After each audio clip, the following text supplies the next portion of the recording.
Good evening, everybody. We're here right on the dot. It's great to see you. Viewers, welcome back. We have an episode of the Creative Cranium for you tonight. And what I want to ask you guys is the evolution of our careers as creatives kind of takes strange directions. What I mean by that, other types of gigs come up that maybe you didn't see coming. That's what I mean when I say, what is your final form? I have one that I'm going to talk about. Craley, I'm going to start with you. As a matter of fact, for those of us, maybe some of the viewers don't know who we all are. Let's start by going around in a circle and please introduce yourself and tell us what you're mostly known for. Craley, let's start with you. My name is Craley. I'm mostly known for being one half of Phoenix Sisters Cosplay with my cosplay partner, Kelly. I have to be very careful to say cosplay partner because when I just said partner, we're business partners too. People get the wrong idea. Married for a little while. Yeah. By the way, I got a partner too that I go on conventions with, and I get that all the time. Yeah, he's my writing partner. But yeah, a partner kind of has this generic application now. But yeah, I know Kelly. She's awesome. We'll give her a shout out. Yeah, so that's what I'm most known for, is being half of Phoenix Sisters Cosplay. Gotcha. And let's jump over to now. Do you go by DM, right, or do you go by Ray? I go by Ray. DM is short for Dungeon Master. I play a lot of Dungeons and Dragons. Oh, nice. As you know, I'm one of your followers, but I sort of guessed maybe DM was your initials. Thanks for clarifying that. Dungeon Master is even cooler. So Ray, tell us who you are and what you're mostly known for. Ray Jameson, also known as DM Ray on Facebook. I am the creator of a comic series. Issue 1 is currently on Kickstarter called The Madcaps, which is ironically based off of the first homebrew D&D campaign I ever ran. Cool. I'm also known for doing indie comic reviews. I just finished my 20th one for Set the Hook by Chad Perkins. And nice. Shout out to my publisher, before I forget to do that, Philip Russert of Philbo Publishing. I'm very happy that he's taken a chance on me, and we seem to be doing all right. Oh, I know Phil Russert. I mean, online I know him, but yeah. Sure. Ray, you're in with good company, man. You just named some of the people that actually, there's some good cats in the comic business. Best of luck. I will tell you, being lined up with Phil, he gets all the top people on his projects. I don't know how he puts that together, so I'd say you're in with a pretty solid lineup. Congratulations on that, Ray. Yeah, no complaints, that's for sure. Thank you. Okay, so up next, Caleb. Man, it's so great to see you. We've chatted a couple of times over on Travis's podcast, which is mostly where I stole the format to make this one.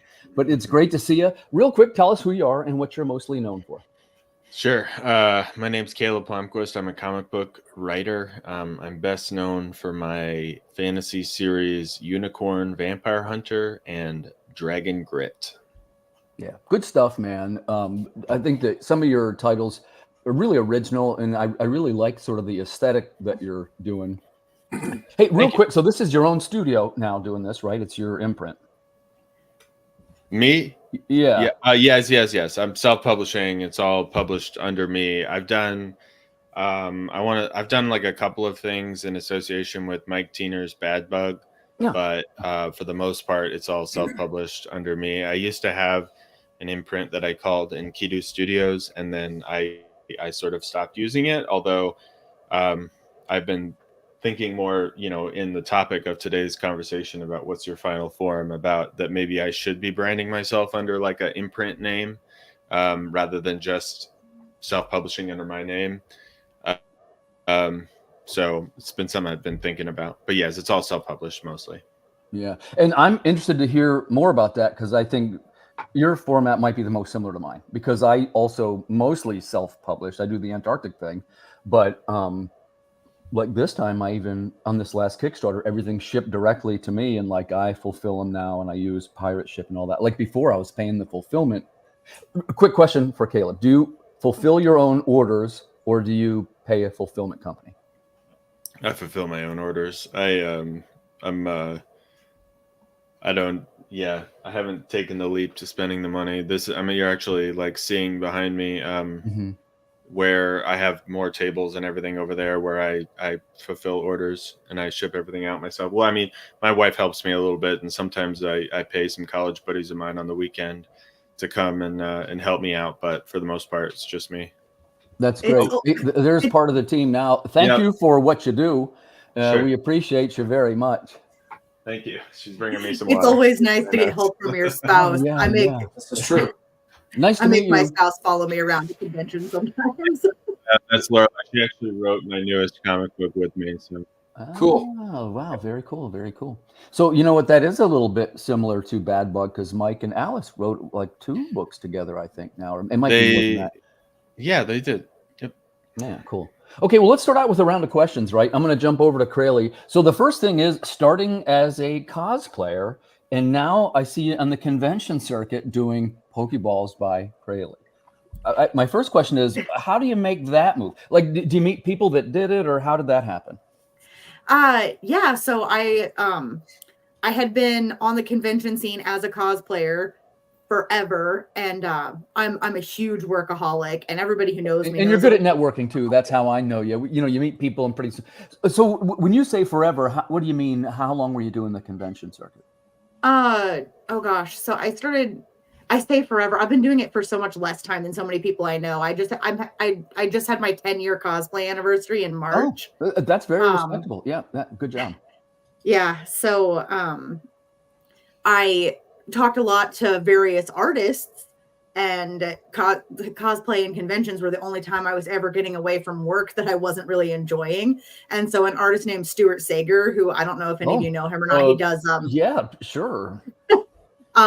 Shiver in the Dark is his original comic that he does, but he's done art for like everything. It seems like The Walking Dead and a bunch of other stuff. So one of the best sketch guys to get at conventions too. He does some pretty cool zombie. I mean, he does a ton of cool stuff, but he has some zombie stuff that's really amazing. Yeah, so he finally told me, he was like, hey, like, while you're still not married yet, don't have kids yet, whatever, you should do something you like pursue your art, like do this. So okay, then let me ask you this: were you already making these, and you kind of wanted to do it, or did you say, "I need to start from scratch"? What am I going to make?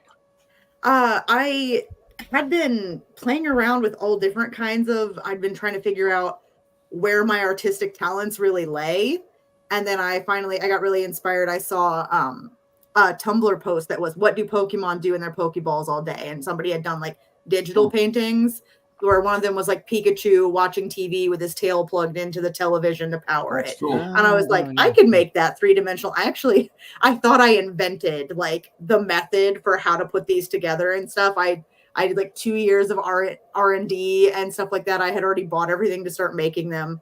Yeah. And I was watching. Can I ask you is it comfortable to ask the price point? Like, what do you sell them for at the show? Oh, so this one is larger than a softball. It's 5.5 inches in diameter, and it's $65 for most of them around this size. Yeah.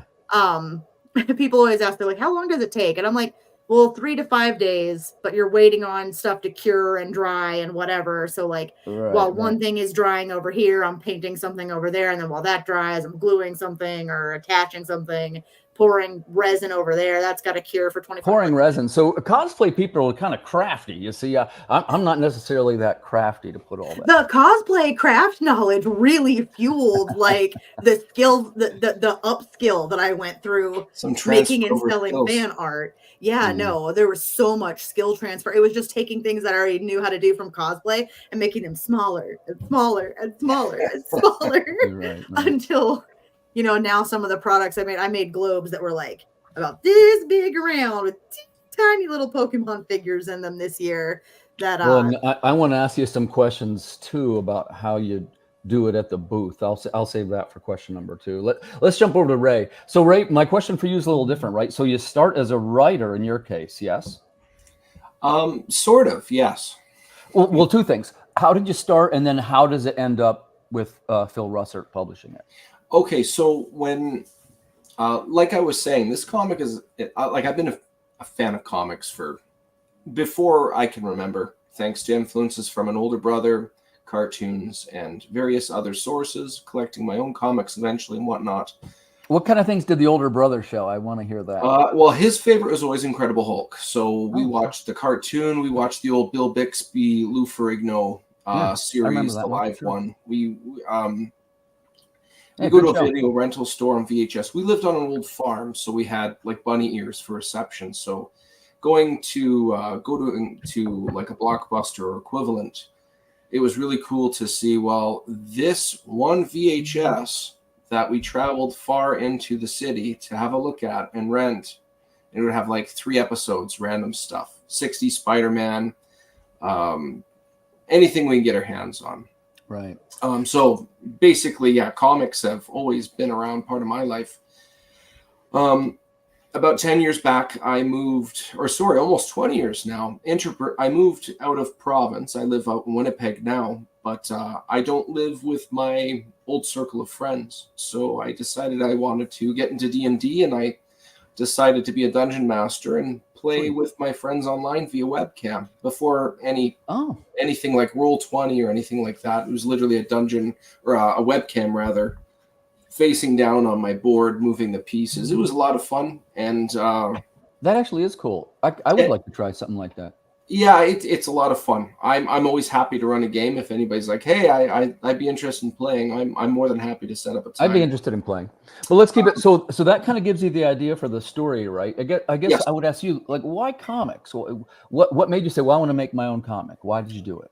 Okay, so to keep this story as short as possible, I was working on a board game, and I got to the artistic phase where the prototype it's on the back burner right now, but I've got the mechanics worked out, and now I want to get the art down. I wanted it to look like when you say you want to get the art down, tell me if I got any of this wrong. So you're the writer and the creator of it. Yes. But did you hire an artist, or you do the art yourself? So when I was working on this board game, I wanted to hire an artist to make all of the pictures, the board, Okay. Sure. I found somebody locally here in Winnipeg. Shout out to Evan Quiring of Cyclone Comics. Yeah, I know. Murder City Devil, Lucha Mysteries. He's pretty awesome. Yeah.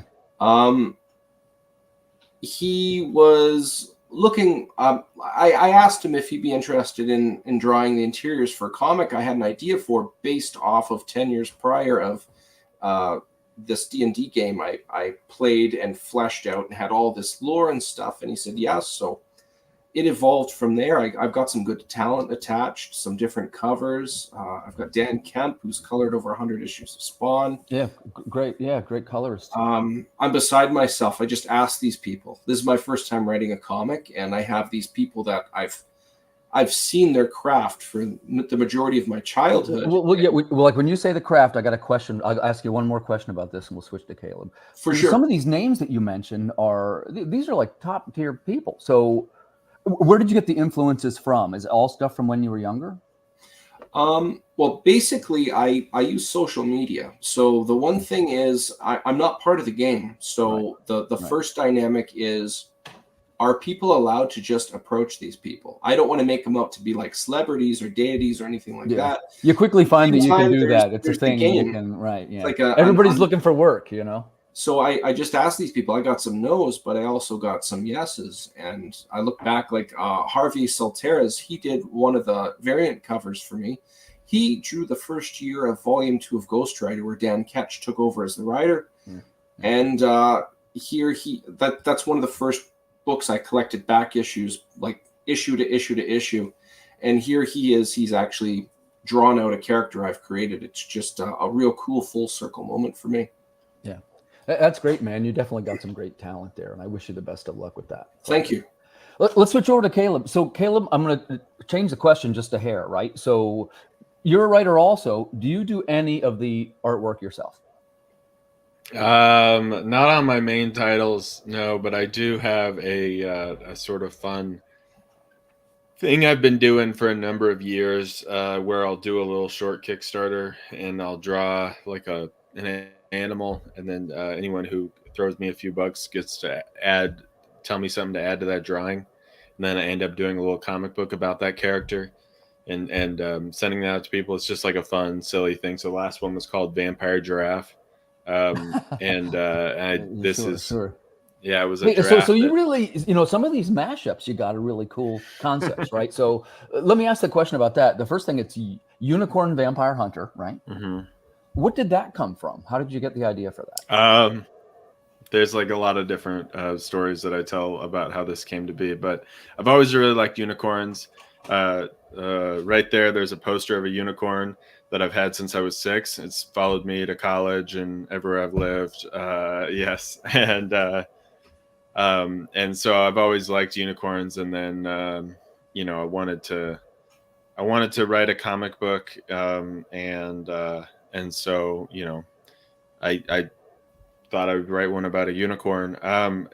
There's another story, which is that in college I was dating a woman, and she told me that I told her that her eyes were beautiful like a marsh, like they were green. I said they were beautiful like a marsh, and she said marshes aren't beautiful, and she got mad about it. And so I wrote a story about a beautiful marsh where a wizard lives with his puppies that never grow old, kind of to spite her. And then that's a pretty good story, man. Yeah, and so that's kind of the other part of the story, because there's a unicorn that hunts vampires, but then his best friend is this wizard that lives in a marsh, and he's got these magical puppies, and everything kind of spins out from there. So it's kind of a combination of my love of unicorns and then this silly thing. So I want to ask you a similar question that I asked Ray, but I ask it a little differently in the writing field, because one of the things is when you first started, right before you even had the unicorn idea, what made you say, well, I'm going to do this comic? Was there an event that happened, or somebody encouraged you? Because let's be honest, it's a little out there. Yeah. Right. Well, I went to film school, and I always say that I'm the next, like the coolest thing after being a film school graduate, which is being a film school dropout. And and so I wanted to make movies, but then in college I saw Clint Eastwood's documentary about how horrible the film industry was, and it like totally convinced me to not go into the film industry. In what do you mind if I ask you, like, in what way? Do you mean like financially or morally? Or like we all hear Hollywood's terrible. At that time, like around 2010, there was a lot of like working insanely long hours, and people were like straight up dying on their drive home because they were working so long and only having 8 hours off between shifts and stuff like that. Oh. And my dream was to be Steven Spielberg, but then when I was like, I'd probably have to spend a lot of time in the trenches being the dude holding the boom mic, I was like, well, maybe I'll do something else. But then about 8 years ago, I was like, well, I've always wanted to tell stories and write, and I've always loved comic books. And so I was just like, screw it. I'm just going to do it. When you say that you always loved comic books, in that part right there, was there certain ones that come to mind? Like, what was the one that really inspired, if there was a couple that inspired you? Sure. When I was a kid, I read X-Men a lot, but it was like random issues of X-Men that I would get at the mall or whatever, right? Like I never had a full story arc when you're a kid. You just kind of get whatever comics you can. And then the thing that convinced me to maybe give it a shot writing was Why the Last Man. Brian Vaughn's story. Yeah. One of my all-time favorite books. I'm not kidding you. One of my all-time favorites. Yeah, I love that book. So and that book to me was also like one of the first books I read that wasn't a superhero book, that was a comic book. And so good point. That got me thinking a lot about the possibilities of the medium. And that's the author. Is that Brian K. Vaughan? Mm-hmm. Yeah. So interestingly enough, his comics, would you say that they're fully laid out like a screenplay? That's a good question. I've never seen his scripts, but I mean, there's he strikes me as one of those guys. I say this because it ties into your answer a little bit. Yeah, it's he's cinematic, and everything's like a script. They're episodic. Well, he's also like a TV guy. He's like written a lot for TV. So yeah, I meant that because you can kind of tell when you see it, and maybe that's not a bad thing. Like, I like TV if it's good TV. I mean, I love cinematic storytelling. I believe strongly. I know it's a little like maybe not as cool anymore, but I love decompressed storytelling in comics. What do you mean by decompressed? I love doing less. Like, there's less. I'm like my rule when writing is like less is more. Like, if I can take kind of like, it's like if I can take a scene that another author would do in 2 pages and I can do it in 10, that's what I'm gonna do, because I want the art to tell the story. A lot of times people tell me my comics read really quickly, and that's because there's not that many words in them. But that's because I like to lean into the art and like show, don't tell. Exactly right. That's a great answer. I'm glad you brought that up. That's something I try to do too. Have you ever done a silent story where there's no words of any kind in it? So the 7th issue of Unicorn Vampire Hunter is kind of a silent issue. I went into it wanting to write a silent issue. About half of it is silent. I've always really liked the idea of silent storytelling. When I was in college, in my where I famously dropped out of film school, I did a silent film, and which was a lot of fun. So it's always been something I've been interested, but I've never fully committed to it in comics. Great answer, Caleb. I'm just saying hi to the chat, which I occasionally forget to do. I'm going to be doing my own producing here tonight. So how about that? Thanks for sharing those details, Caleb. I'm a big fan of that kind of stuff, and it's something I would like to hear more about that. The 7th issue, you said it was for Unicorn? Yeah, the 7th issue, I call it the puppy issue because half of the issue is told from the point of view of one of the magical puppies that never grows old, that hitches a ride. Cool. Yeah. And so we just see what the puppy sees, and obviously the puppy doesn't speak English. So that sounds really cool.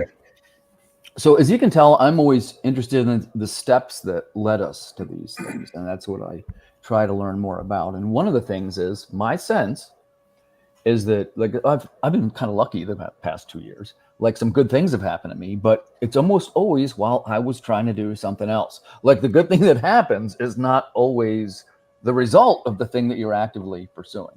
So I guess my next question I'm going to ask like this. So Craley, right? The first thing, cosplay. Like, my hat's off to people that do cosplay. And I wouldn't mind trying it myself. I got to learn to be a little more crafty. But I guess I would ask you 2 things. First, like, what makes you decide to do that? Like, did somebody encourage you, or you knew somebody, that kind of thing? And number 2, like, what are the kind of things it can lead into, right? Like, it can be modeling or repping somebody's product, or, you can endorse stuff like that. What are, like, one of the steps that it could end up being? Well, I got into cosplay because someone else encouraged me. Who I was wasn't it? sold on it. So their names are Mark and Ruby Elliott. They're t-shirt cosplay, Okay. mostly the wife, Ruby. They wanted me to go to cons again. Like, I'm a huge workaholic, and they were trying to get me to quit working so much. So they were like, well, at least go to a convention. And I was like, okay, but I'm not going to dress up. I don't have time for that. I think it's great that other people enjoy it, but I don't think I could do it. I got there and everyone was having so much fun that I was just like, well, now I just feel left out. We went to Walmart that night. Do you remember what was can I ask, what was your first cosplay you ever did? I can. I was just about to go into that. We went to Walmart that night. I got a pencil skirt. I already had a Star Labs t-shirt, like from the Flash, where they work at Star Labs. Sure. And I'm already blonde, and I liked Felicity Smoke from Arrow. So we got me some fake glasses. And so I was Felicity in the episode where she first meets Barry Allen while he's still building up his Flash persona, and him running catches her shirt on fire. So they have to put a Star Labs t-shirt on her. So the pencil skirt, the heels, the glasses, and Star Labs shirt. And it's such a tiny little scene. And Arrow and Flash cosplayers were walking up to me like, oh, hey, Felicity. It makes their day. It makes their whole day. Seeing right? It, right? Yeah. And I was just like, I can't. Right? So there's Walmart costume, the pencil skirt, fake glasses, boom. Like, and of course, then, like all things, it starts little by little. It gets bigger and bigger. Well, when you cosplay, you meet everybody because you're more approachable. People will just walk up and talk to you. They already know a thing that you're interested in. And so that has made my network grow so much that any other skill that I've got, anytime anybody's ever asked me for help with anything, like, I'm just alongside so many other creatives to the point that Kelly, my cosplay partner, is also an indie author. She wrote Scorcher and Thin Ice. They're the first 2 books in her Forces of Nature By the way, trilogy. She's a great example too, right? Like, she's got this novel going on. You've got your Pokeballs business going on. Well, and I'm a fiction editor. We've met so many authors. Most of my editing clients are word of mouth people that I've met. I forgot that you were doing that. I forgot that. Yeah. These are great examples. These are great examples, by the way. We just finally launched Phoenix Sisters Entertainment. We're an entertainment brand now. We help indie authors, like, especially like novelists who want to self-publish. We help people like get on podcasts. Yeah, by the way, fellas, she's got me on some of the other podcasts. It's a good one. And also some of them are for charity. Yes, so we also are the primary sponsors and staff for the Multiverse Fundraiser. It's like Multiverse Fundraiser without the D in it. Every January, we do a different charity. We're probably going to do comic books for kids every other year now because it blends so well with all the creatives that we know, and we get a lot of traction on that one. But yeah, no, so we're an entertainment brand now because we were doing so many creative things, and it all started at cosplay. Like, I didn't think that was going to be a job. Really, first of all, congratulations, really, and I'm so happy to hear Thank you. that. And it's like I say, these are great examples of the things that sometimes creative people don't always get to hear, these positive examples, right? Ray, so let me ask you the same question, right? So you start out, you're a writer, you're lined up with the publishing company. What's the long-term thing that might happen to you? Are you developing your own game? Does it turn into a movie script? What are the doors that could open for Ray? To be honest, I'm more task-oriented. So I don't know what the end game is. So right now I'm doing the comic. You asked earlier how I got in league with Phil. I didn't answer that yet, but I'll just answer that really quickly. I found him on social media, and I'd ask him some questions once in a while. Initially, I was in the market for getting my title to the Madcaps, the logo to look professional. Him and others, they gave me some quotes in that. I didn't end up using him at the time, but from that contact, I'd say, hey, what do you think of this art for my interiors? What do you think of that? Eventually, I showed him the script for all 3 issues, and lo and behold, he made me an offer. So he, as you can see, the Kickstarter here, he's running it. We just hit our 50th backer. 5 days to go. Congratulations. If you hit play there, there's a nice little trailer there. Yeah, go ahead. Right now, as far as I'm concerned, if this is my final form, I'm okay with that. A brawny intellectual, a devout farmer, a good-hearted charlatan, and a social facilitator. This circle of friends shall reunite in their hometown, Ivywood.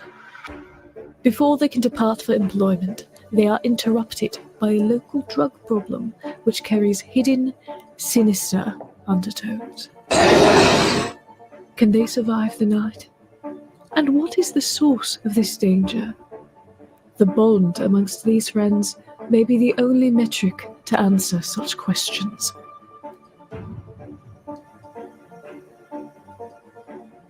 Nice logo.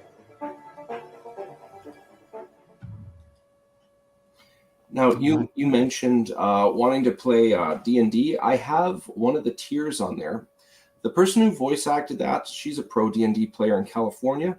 Her and there's, I have another trailer, but anyways, one of the tiers at the bottom, there's a fella named Michael Towson. He's voiced acted for Disney and Will Shatner and a couple other individuals.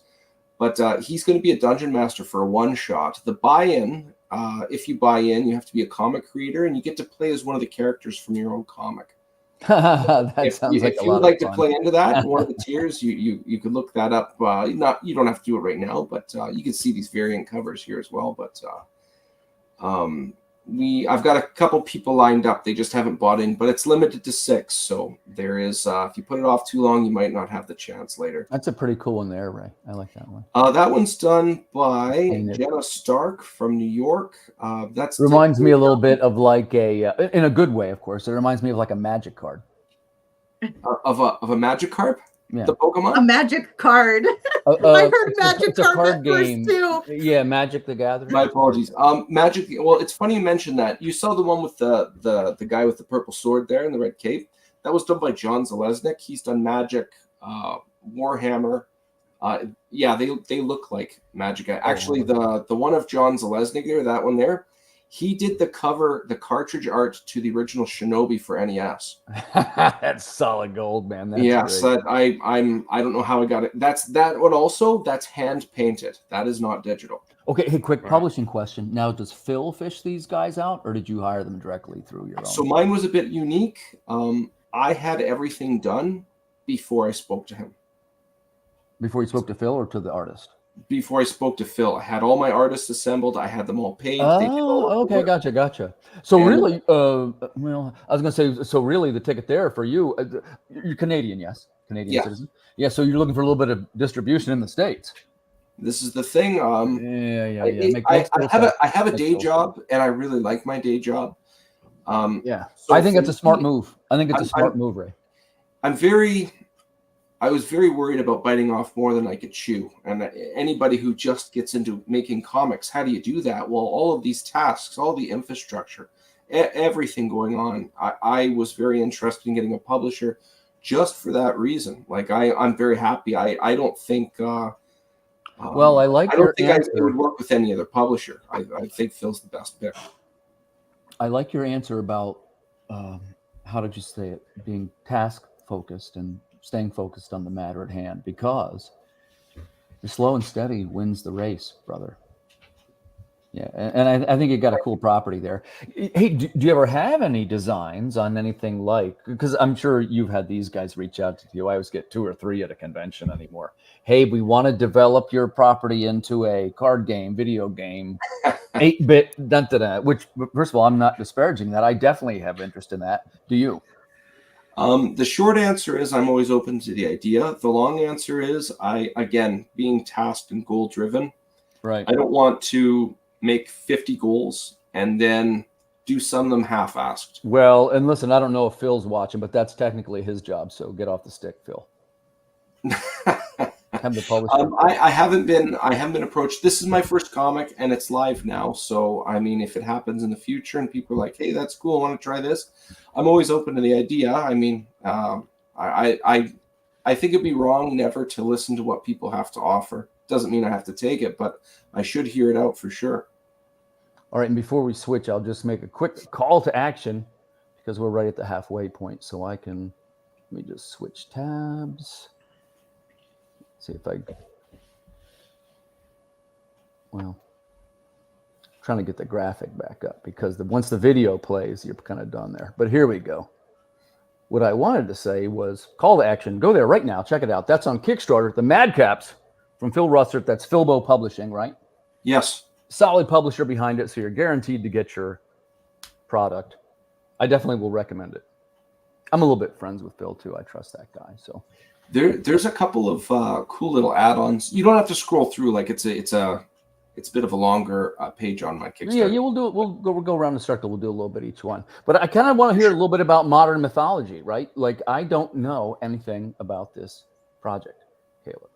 So I know you from a couple of the other ones. Do you want to play the video? If you'd like. Yeah, go for it, brother. It sounded pretty good, the last one. Does it have screaming guitars or anything like that? No, it's got me talking on it. So. Oh, I can deal with that. Don't sound disappointed, Tim.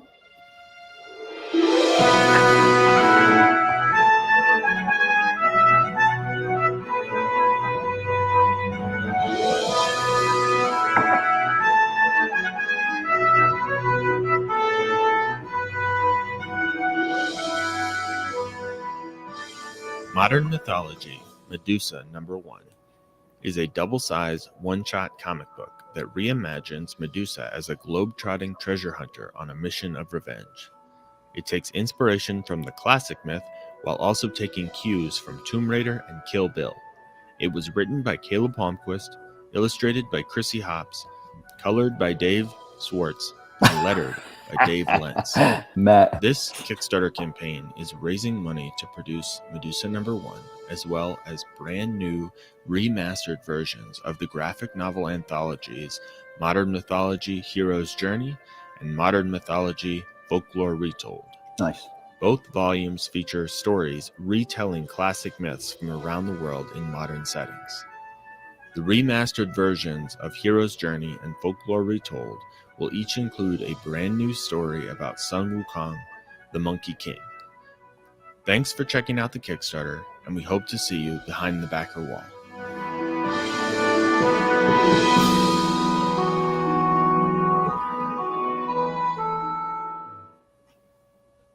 No, it looks great, man. I like your take on the Monkey King. Oh, thank you. Very That's nice. 100% credit for that goes to Daryl Toe, who is the artist of Unicorn Vampire Hunter, who came up with that version of the character. And then the person who's going to write that story is Greg Anderson, LXVIII, who is the creator of Isnana the Werespider. Oh, sure. I know that cat. Right. And so, yeah, I think it's going to turn out really cool. So now this book's is this one already done? It's in the can? No, this one's not in the can. So I'm kind of experimenting, speaking of final form, I'm experimenting with some different I saw crowdfunding methods. Expand on this a little bit because I saw your post on Facebook about this, and I'm kind of in the same boat. So I'd love to hear your 2 cents. Sure. So I'm doing 2 series this year that are always in the can when I get to Kickstarter. So the first one is called Dragon Grit. I have some of those just arrived. I'm about to ship these out. This is my fantasy western series that I wrote with my wife. Oh, I've seen this yeah. one. I remember this. Yeah, me too. Yeah. I forgot about this, Caleb. Well, it's we funded only about 2 months ago, and I've got the books, and I'm about to ship them out. And then we just wrapped a couple weeks ago on Unicorn versus Vampire Detective #1, which is my crossover between my 2 vampire series. And that one's in the can. We're getting ready to once I get the Kickstarter money from that one, which it should be soon. I'm gonna be printing that, and so with those 2 series, I'm basically trying to print as soon as I get the money, fulfill it, and then come back to Kickstarter a couple months later with another issue. So, in theory, I should be launching 2 more issues of both Dragon Grit and Unicorn versus Vampire Detective this year. Whereas with this project, Modern Mythology, I'm trying something different, which is a longer tail. So we've only done preview pages. The 2 anthologies that were mentioned in the video, those are done because those were published originally in 2019 and 2021. And I'm just sort of remastering them, redoing some of the interior design, and then adding 1 story to each volume. And so there's a little bit of work to be done on those, but not a ton. And then Modern Mythology Medusa is a 40-page comic. We've done the preview pages, and the artist Giant Chrissy size. Hops is we sometimes call a 40 Yes, pager a giant size. Yeah. is giant size. Yes. So Chrissy Hops is currently working on the remainder of the pages, and she'll be in the coming months finishing that. So I'm just kind of trying to mix it up a little bit with the and the other thing is, just from a financial perspective, the timing. Look, I'm right there with you. And like I say, I don't like to make the show too much about me, but you know what? We just finished our graphic novel. And so now, like, my house is stacked here with the books, and I'm going, okay, I'm doing the fulfillment myself. I made that call, but like, it's like there's 2 series on the burner. So I got to decide which way to go. Like, one would be a little bit easier money. One, I want to try and branch out a little bit. I don't know. So let me ask you the question, Caleb. So you're poised to have these great titles, which have been very popular, by the way. Viewers, if you haven't seen these, please go to Kickstarter and check that out. But here's the thing. It could lead to a lot of other things, right? Like, they could be properties that became a TV series. You'd be a natural to write a screenplay, right? I should think so. Yeah, sure. So, or it could be, maybe it's developed into a game or a series of educational puzzles. Who the hell knows? But my question to you is, what is the door that could open for you by making these titles? Well, I do like to think of, I believe that I'm creating these things in the medium that they belong in. So as much as I had aspirations to be a filmmaker, I think the movies I would make would be very different from the comics I'm making. That said, just like Ray said, if somebody were to come along and offer me, something like some sort of adaptation, of course I would hear them out. Those sorts of things can be complicated, and I'm very weary of contracts. Without getting into a lot of details, I can tell you that I've had some nasty dealings with some contract stuff within the world of comic books, and now I'm very careful about that. But people tell me all the time that Unicorn Vampire Hunter would be a great animated cartoon. Which I think is true. I think it would be great as that. I think the style lends itself very well to that. I like your answer. I thought that was great that you said that it's in the correct medium, that it belongs to the medium that it's in. And that's something I think that some of us lose sight of. Yeah, and I will say that I think the starkest example of that, I have another series called Swords of Arthur, which is all adaptations of Arthurian romances. One of the things I studied in college after I dropped out of film school was medieval literature, and I super into King Arthur, and I did a book that was published very recently called The Knight and the Lion, which is actually an adaptation of a 13th century romance, and it's a King Arthur story. I mean, there's been a million King Arthur movies and cartoons and stuff, and really, like, there's not really any particular reason why my comic book would be adapted into a movie or a cartoon when that stuff is all public domain, right? But so I made that because I believe that I had a unique way to tell that story. I'm very passionate about that story, and I think that my version as a comic book is really cool. So, you know, I mean, no, which version specifically are you saying is public domain? Oh, I'm talking about King Arthur, right? Like, oh, gotcha. Okay. King Arthur stuff. Also Medusa too. I mean, modern mythology is all stuff Public that's domain. just, you know, ancient stories, whatever, right? So Medusa, obviously, and so that's kind of like, my stuff is kind of split between that, like adaptations and inspirations from you know, really old stuff like mythology and you know, Arthurian romance, and then also like new stuff that I came up with, right? And like Unicorn Vampire Hunter and Dragon Grit and stuff like that.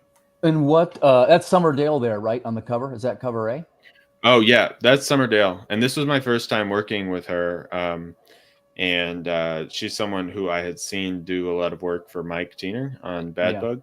And Mike, I asked Mike about her, and he was like, totally, you know, 100% recommend. And she was fantastic to work with. So this cover turned out super cool, I think. Yeah, I reached out to her recently myself. I think it's a striking cover, man. Nice job on that by the team. Yeah, she did great. And then, of course, Dave Lentz put the cover treatment together. Well, I don't think we would have to take this so far that we have to say anything nice about Dave Lentz. Just messing around with Dave. You know, he's a local. He's close to me. Caleb, where are you from? I don't think I asked. Yeah. Spokane, Washington. So the other end of the country. People always ask me if I, you know, live near Seattle, or they think I live near Seattle. But I live quite far away from Seattle, as far as you can get away from Seattle and still be in Washington State. Yeah, born and raised. I did live in Florida for a while, which is how I ended up meeting people. Where in Florida were you? St. Pete. Oh, cool. I used to live in Sarasota. Yeah. Oh, right on. Yeah. I love St. Pete. And I got to hang. That's where I met people like Travis Gibb and David super Byrne cultural town. Like oh yeah. Well, man, every bit of success I'm wishing you with the Medusa campaign. I think it looks terrific. As we get into the last quarter here, I just got one or two more questions. Crayley, so that's the thing, right? We know that all these other opportunities can come up by doing what we're doing. And usually it's the small steps, right? Like it isn't, hey, I'm going to write a novel. It starts with, hey, I'm going to write a page. And it's not, I'm going to paint a masterpiece. It's, I'm going to start with this tree. What's your very next step? For our frame of reference, let's use something that you're going to do over the summer. What are some things that you're doing to kind of promote your brand and to keep going? Well, I've got, we do different photo shoots every month, like Phoenix Sisters Cosplay does, where there's at least one, and we build some of those in. So one of the things we're doing two things in June. We're going to be cast members at Times of Future Past. It's a cosplay festival for any era. So it's Renaissance fair style. Okay. But, it's outdoors with the tents and the vendors and everything, but it's any era. So we will be in character as Supergirl and Batgirl. I've met so many amazing people doing that. Getting paid to cosplay is just like a dream come true. I'm never going to pay my bills with it, but that's awesome. It's amazing though. Look, I got to say congratulations, because to me, that's amazing too. It's one of those things that you would never think was possible.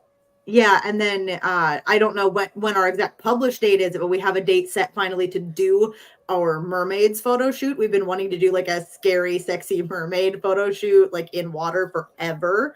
And I wrote a short story recently that is about an evil sea creature that I want to release at the same time so that we can theme them together. Because, I mean, I didn't think I was going to get back into writing for anything as an adult either. And then I became an editor this roundabout way through cosplay. And I was like, you know what? I need to, at least for myself, like practice some of it. And well, good luck with the editing projects too. I think that's a valuable thing to attempt too. I dabble my toe in the editing water a little bit, but I haven't, you know, I've done it 4 times. I love it. So I work with indie authors. I work with a lot of first-time authors. Okay. And first-time authors, they're so vulnerable at the moment because like, it's so personal, and it's their first time putting something out that personal to get judged most of the time, right?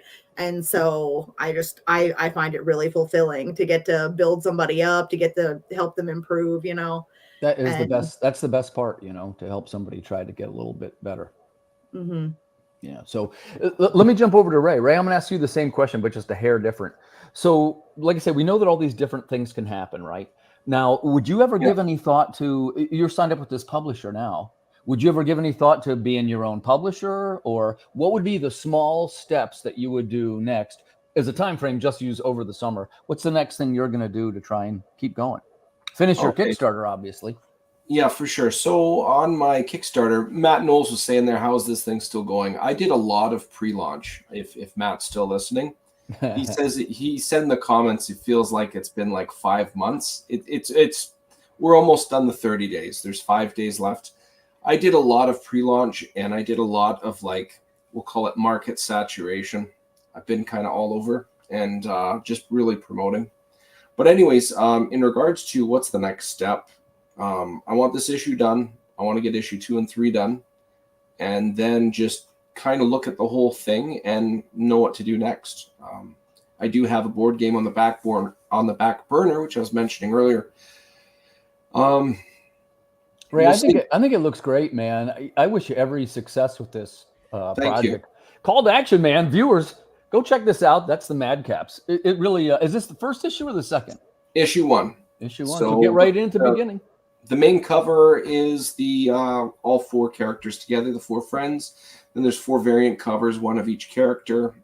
Different artists did each one.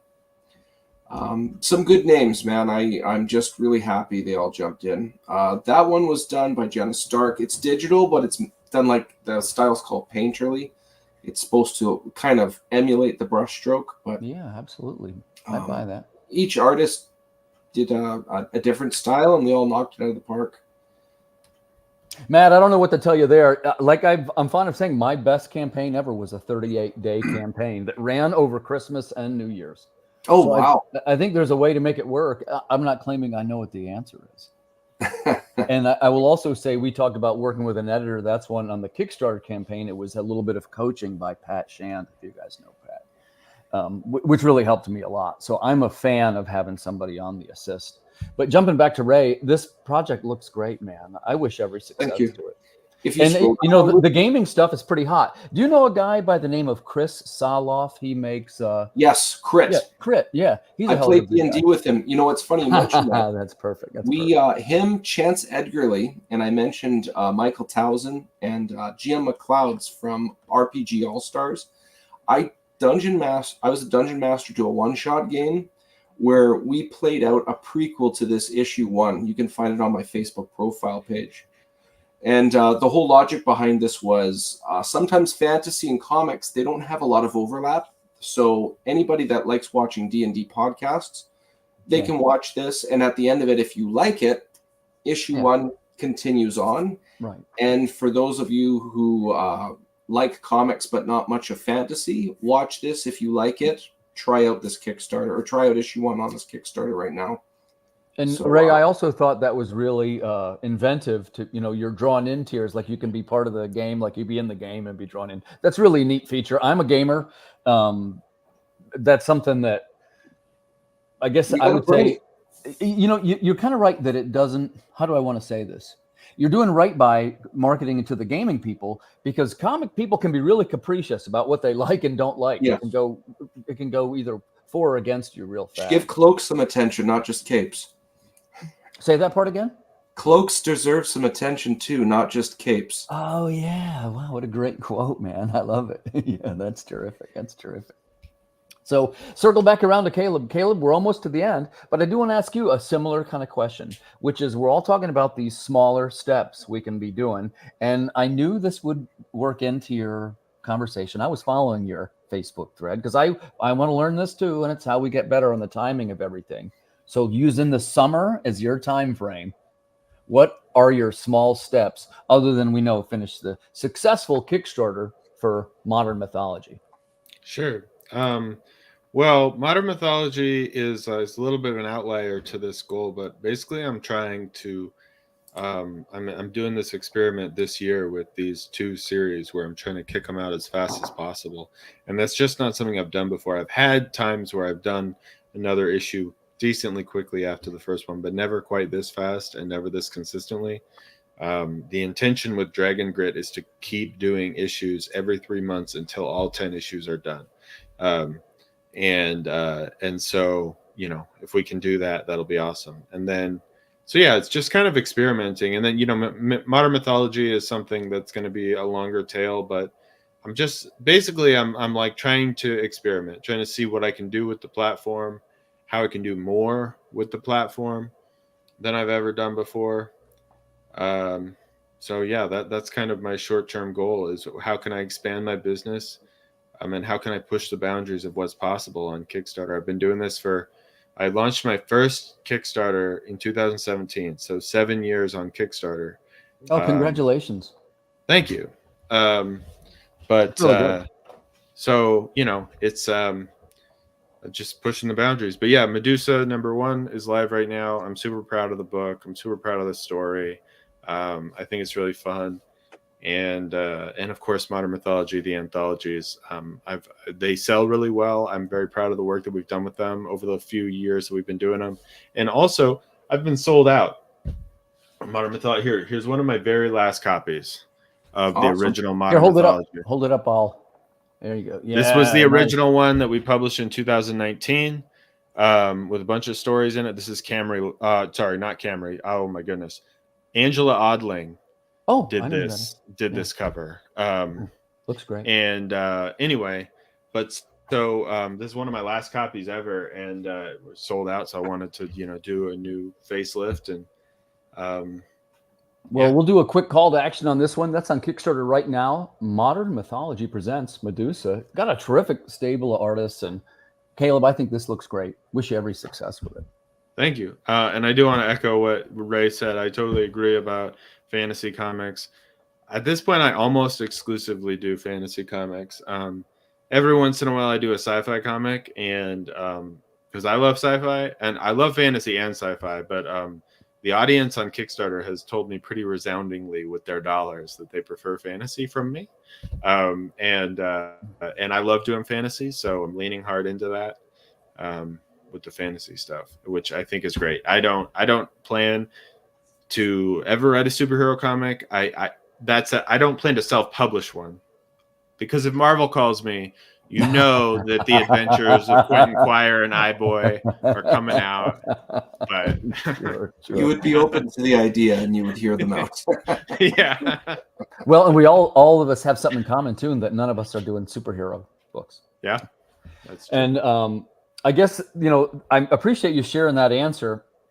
You know, you got your hands full, and I will tell you, Caleb, that I'm going to be watching it because I'm interested to know this too. The Kickstarter market's a little different, and it seems to have very little to do with the speed and everything to do with the timing and the quality of the product.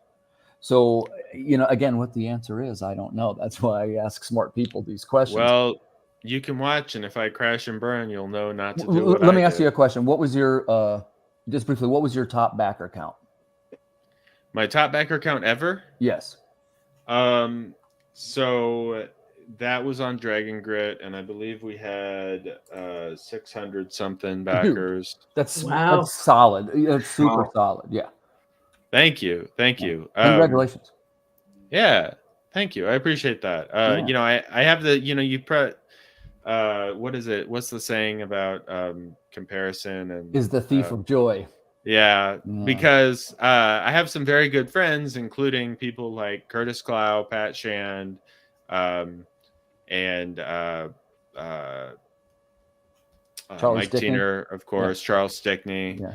You're talking about the big dogs. who these guys I talk to all the time, and of course they're hitting bigger numbers than me, and so all of a sudden I'm like, oh, I only got 600 backers. I'm never gonna make it in this industry, and then I gotta like really get my head right about that to know that I'm actually doing pretty well, and I should be you're proud doing of well. what I've You got to be at that number. You got to be in the upper 5% anyway. I think so. I think that's something I talk to my wife about all the time. It's like, oh, I have these aspirations, and I'm like, I'm already like to be like, if you look at what's happening on Kickstarter, I'm already in pretty rarefied air, and so my aspirations, like basically what I'm wanting is to be the top, like to top there is, and that's that's a pretty I'd perform a human thing. sacrifice for 600 backers. I can tell you that. Right. So, it's like some of it is just being grateful for what you have, and some of it is being like realistic about like the ambition. And I do have ambition. I mean, I have a lot of ambition. I mean, it's it shows, man. And you got a good positive energy going too. Oh, thank you. Yeah. So I wish you best of luck with that project. Before we close, let's each take just roughly a 1-minute thing and tell the viewers where they can find you. Craley, start with you. Just tell us once more who you are and where the viewers can find you and your work. So I am Craley. I'm one half of Phoenix Sisters Cosplay. So if you go to linktree.com/Phoenix Sis, SIS cosplay, that's got our Patreon. That's like all cosplay all day, every day. But you've also got, Kelly's books that she wrote that I edited. You've got links to very, very soon. I'm going to be putting links to my editing services and stuff there because we just conglomerated all of that stuff too. Just Writers Central, Indie Help. You can also reach out to us on any of our socials if you need cosplay encouragement, if you need creator encouragement, like if you need us to hook you up with somebody else. Our network is massive now. Like, so if you're like, hey, I'm trying to do this creative thing and I need to meet some people, just pick a social media platform and send us a message. But go to linktree.com/Phoenix Sis, SIS. Nice. Cosplay, and you can get a hold of us there. Thanks, Craley. I appreciate you coming on the show, and thanks for getting me on those other podcasts. Thank you for having me, and you've introduced me to plenty of people too. Man, it's all about meeting the people, isn't it? So, Ray, real quick for you, tell the viewers where we can find you, and if you got any kind of social media. One more shout out to the Kickstarter. For sure. You can find me on Facebook as DM Ray. You can find me on Instagram as Raymond the DM. DM Ray was unfortunately taken. You can find my Facebook group for the Madcaps. Just look it up. It's easy to find. Quick, short elevator pitch of the Madcaps. It's fantasy, 3 issues. Takes place over one night.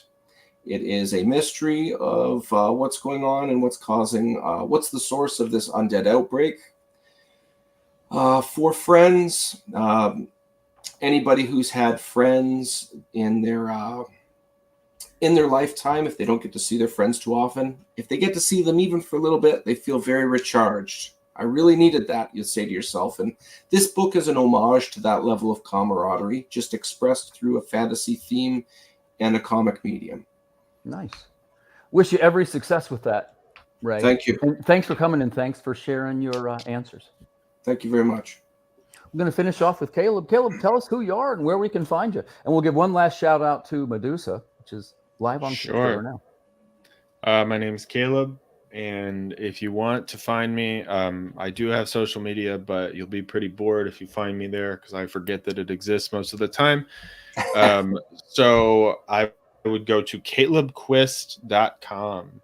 And there you can sign up for my newsletter, which I am actually very diligent about updating every week with new previews and stuff of my upcoming comics. And of course, you can go to Kickstarter and search for Medusa, and you'll in the comics category, and you'll find my book.